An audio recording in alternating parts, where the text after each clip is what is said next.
Andiamo, carina, mi lasci accendere un fiammifero. Sono sicuro che non è così tanto pericoloso. Appena un minutino. Ma perché? Non farci saltare tutta l'aria, signor Gorringe! Il signor Bamberger non troverebbe che dei poveri assomigli di tutti noi. Poco gentile, trovo. Bamberger? È lui che deve venire? George Bamberger? Sì, a vedere i lavori del signor Miller. Non è una cosa straordinaria. Beh, cosa mi racconta? Ho letto un articolo su di lui nel Sunday Peak la settimana scorsa. Lo chiamano il miliardario dei misteri. Diceva che è più sordo di un asciugamano, ma passa la maggior parte del tempo solo in casa a far l'amore con le sue collezioni. Non esce quasi mai, sa, se non per andare in qualche studio d'artista o in qualche galleria. E quella sì che è vita! Se avessi soldi farei lo stesso, comprerei tutta la porcellana che c'è al mondo. Non ho mai conosciuto un miliardario. Mi sono sempre chiesta se sono fatti come noi. Voglio dire, se la loro pelle... Come? Sì, ho sempre immaginato che debbano averla più liscia della nostra, come la pelle delle signore quando ero bambina io. Oggigiorno, è vero, è già così difficile per noi poveri borghesi vestirsi decentemente, figurarsi poi avere la pelle enorme. Mio padre aveva l'abitudine di dirmi: il gioco è fatto, ragazza mia.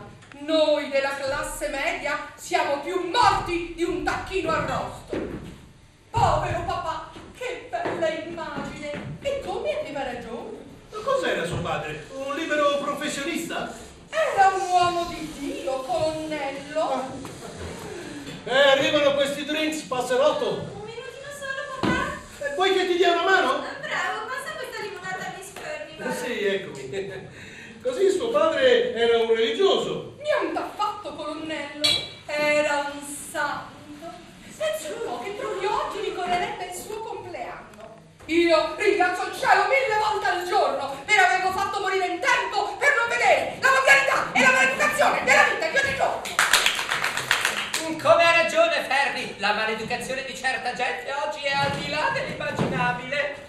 Ti ho mai raccontato che cosa mi è capitato in negozio venerdì scorso? Mi pare di no. No, non mi pare, signor Gorri. Ecco, papà, limonata per Miss Furnival. Beh, avevo appena aperto, erano circa 11:15 e stavo spolverando l'ateliere. Sa come attira la polvere la Rockingham? Uno strazio. Quando chi ti entra se no la signora Levi? Sa quella coi capelli color zenzero? Quella di cui gli ho già parlato? Quella che crede di essere scesa in terra per il conforto degli scapoli? Ecco la sua limonata, signora. Oh, grazie, colonnello.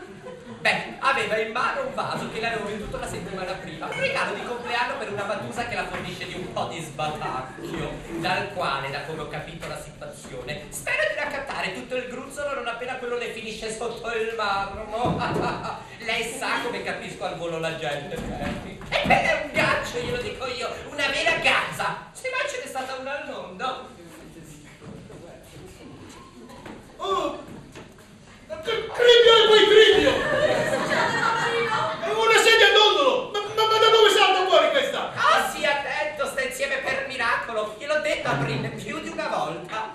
E dunque, questo vaso, un discreto pezzo calcibile e bianco con un'iridescenza color buccia d'arancio, assolutamente autentico, sa? Gliel'avevo lasciato per 25 sterline. E se non uno di noi aveva fatto da fare, l'aveva fatto lei, glielo assicuro io.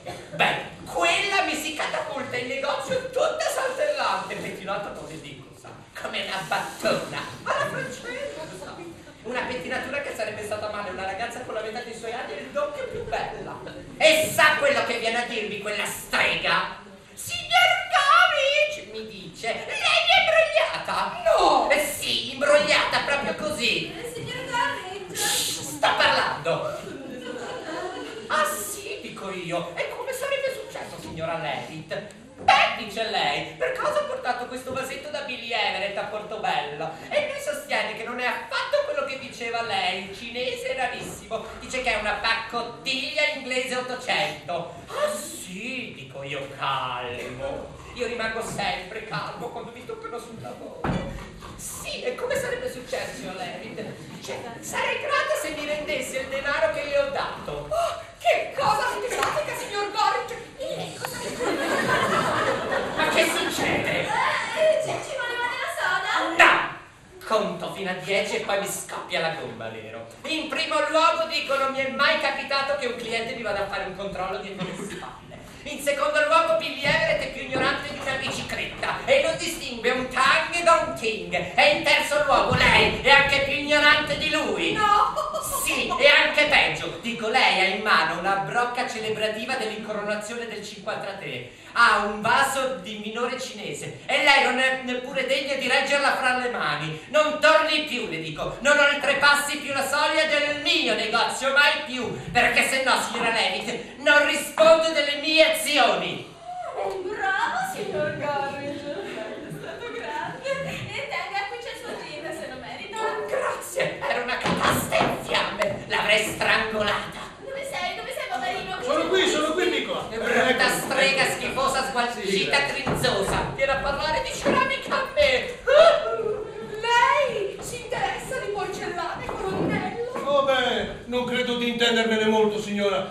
Qualcosa mi piace di cinese quando hanno quei bei colori come quelli della statua che ho veduto entrando, molto delicati. Di che statua sta parlando, colonnello? Di quella sulla cassa. Sulla cassa. Bene, salute a tutti! Salute. Salute!